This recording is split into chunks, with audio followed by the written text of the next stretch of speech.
This is Darren McCall. My vision, which I have, is not actually categorised as one of the more common conditions. I am one of the very rare people which my condition is in the small area within the 1% which is remaining. The main problem is at the very front of the eye in the cornea. Well, what it was the corneas were going rapidly out of control. The corneas were so large they were actually poking through between the lids where you couldn't shut your eyes up at all. Because of the way they do the grafts then, they can't now do any further grafts. So it was a one-time only hit. Transplants which were carried out in the 80s and 90s cannot be redone. Transplants which were done after 2002 can be redone. I knew right at the start when I had the transplant it was a one-time only thing and I would lose my sight again, and that's exactly what happened. So the transplants were done. It took 3.5 years for everything to settle down before I could get glasses. And once they gave us the glasses, I mean, I could read the bottom line on the eye chart. 12 years ago, just started noticing things were getting a bit more difficult to make out, needing to get the glasses changed more regularly, and then I realised, yeah, it's definitely on the way out. The cornea tissue more or less delaminates, and what you're left with is layers of cornea tissue, more or less like layers of cling film, so it's very difficult to see through it. Everything's out of focus, a lot of distortion. When you look at light, it splits up. You end up with the whole image of light. Best way of describing it, if you can imagine one light, when you look at it, changes to being like a Christmas tree. There's a whole load of different lights all over the place, and that's how the vision is for me. It's pretty, but it doesn't do much for the image. Well, I got about 14 years out of it, which was okay, and then it started going a bit. I got a second bite of the cherry.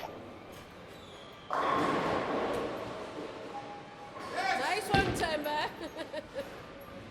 Go on, Harry. It's Dave Waterfall Brown, my long cane trainer. He helped to start the bowling club at Sunderland, and he took us down there because he was asking what kind of activities I was interested in, and I said, well, in the past I used to do the bowling. He went, oh, bowling, all right, well, I know a group with this, you might be right up your street. And he took us down one day as part of me training, and went down there for a taster, and I thought, oh, this is just for me. I made a couple of leather blinkers to go onto the glasses, but I only had a small area in front of us, so even though it was distorted, I used the actual blinkers as well to help guide us on the gutters. I could keep my line much better, and that helped to bring us away from bowling to the right, more to bowling to the centre. It's the same thing as what they do with the horses on, so that you're not being distracted by anything that's happening to the left or to the right. You're just concentrating on that small area in front of you. I found it's helped so much.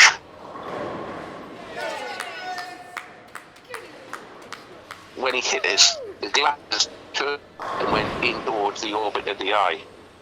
The lens got partially knocked out of the frame, and as it went across the eye, it grazed over the cornea, causing the corneal abrasion.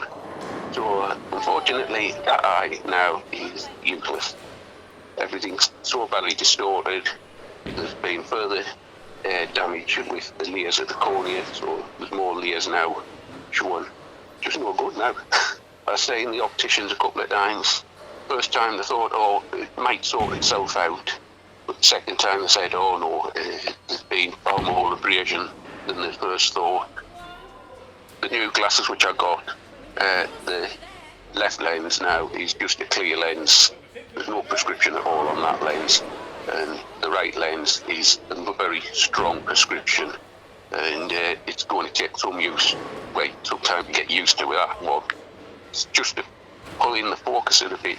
Doesn't do anything for the distortion, just moves the distortion round either to the left or to the right.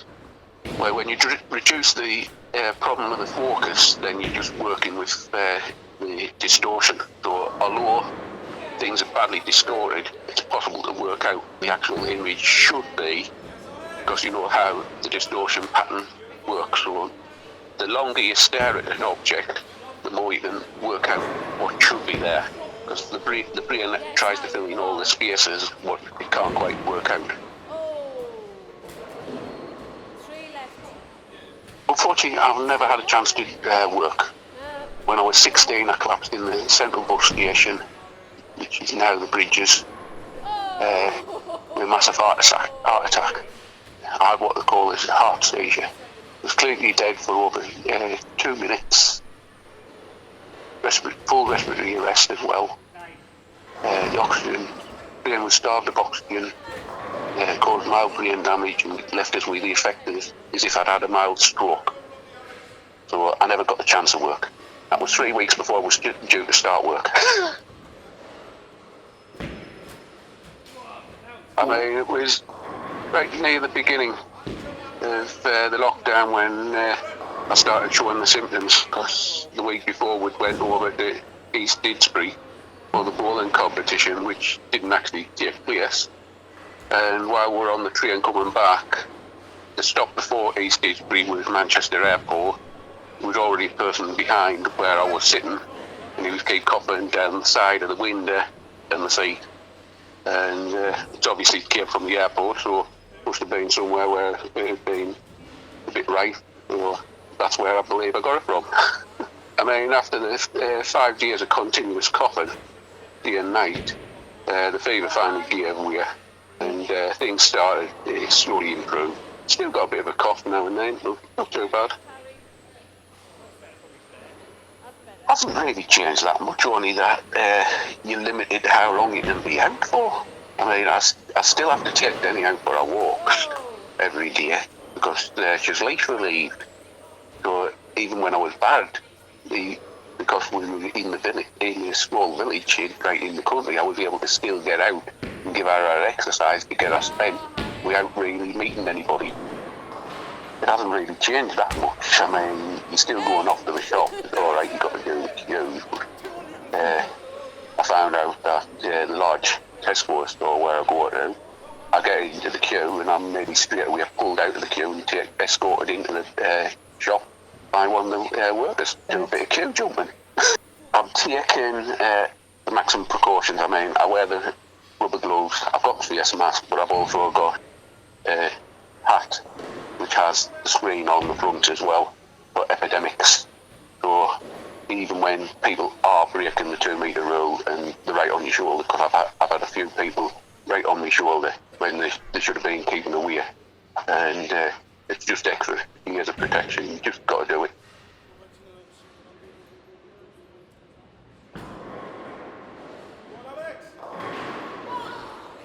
Yeah, well, basically over the time I've been fortunate in it's been a very slow progression with the visual loss. I've been able to adapt as it's happened. Now, about 7 years ago was when I realised my vision had reached a point where I was no longer safe walking without using the long cane. And I was able to work that one out when I was standing at the roadside and vehicles were less than 8 seconds away when I made out that was a vehicle coming towards us, because you need about 8 seconds to safely cross a road. Over the time, that's got right down lower and lower. So the vision has deteriorated an awful lot. It's difficult getting around. I mean, I'm happy I've got the guide dog, because without the guide dog, just using the cane, you'd need a sighted guide. I need a sighted guide most of the time. Gives you the independence and the confidence. The guide dog, unlike a long cane, the thing about long canes is you use them to find obstacles. what you're doing is you're sweeping to find either holes in the ground or obstacles which you hit off. Now the thing with a guide dog, you don't notice the hole, you don't notice the object you're hitting, because the dog will take you around them. So you go from feeling like you're playing pinball all the time to just being able to go out and just enjoy the walk.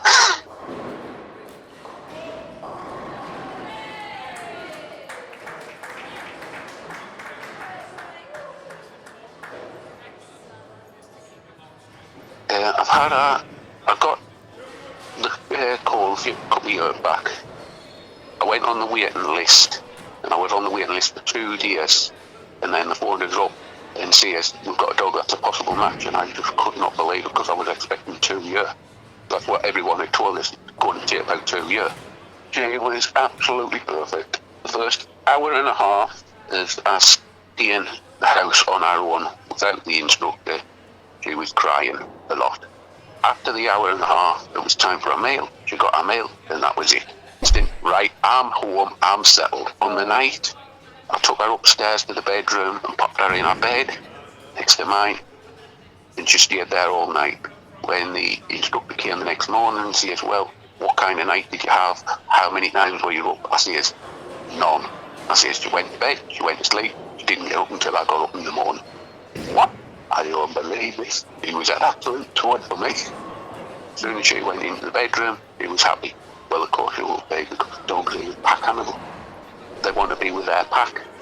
She just settled straight in and just never looked back. They say the dogs are smart, but some dogs are exceptional. I mean, Denny, when the lockdown procedures came in and social distancing came in the shops and that, she picked it up in the first year. There was something going on in the shops. There's these weird tape lines going around. What's this for? And she's standing there looking at him, and she's looking at the person in front and going, oh, right, he's standing there, what's he standing there for? And then the person moved ahead, and you're going, oh, right, I can move ahead. Oh, they're stopping at that one, right, I'll stop at this one. And she picked it up almost instantly. She's an exception, she's not the rule. She's so clever. I mean, she picks things up first time. Show her a route once, she'll remember it. Doesn't matter which way you go. As soon as you get onto that route, she remembers the route. And it's been the same with the social distancing. Not suddenly she realised, I'm not going over to people, I'm not allowed to see people. Oh, I've got to keep out of the way of them. Now, when we're going along the road, if someone's coming towards us, she'll move over to the side and wait and let them go past.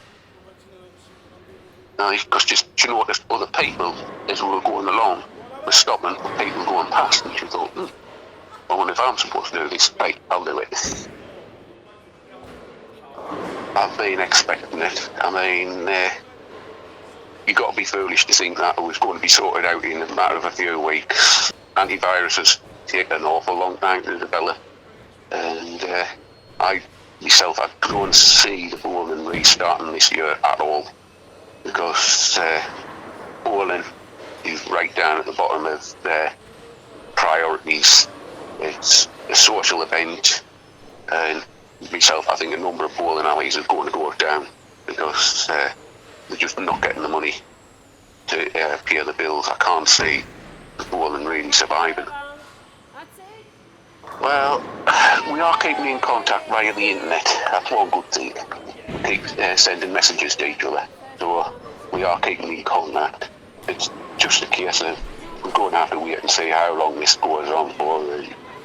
Hopefully, even if the bowling doesn't restart, we may be able to get together at some point in the future, just for having a laugh. Even if we are keeping distance, keeping each other at long cane length.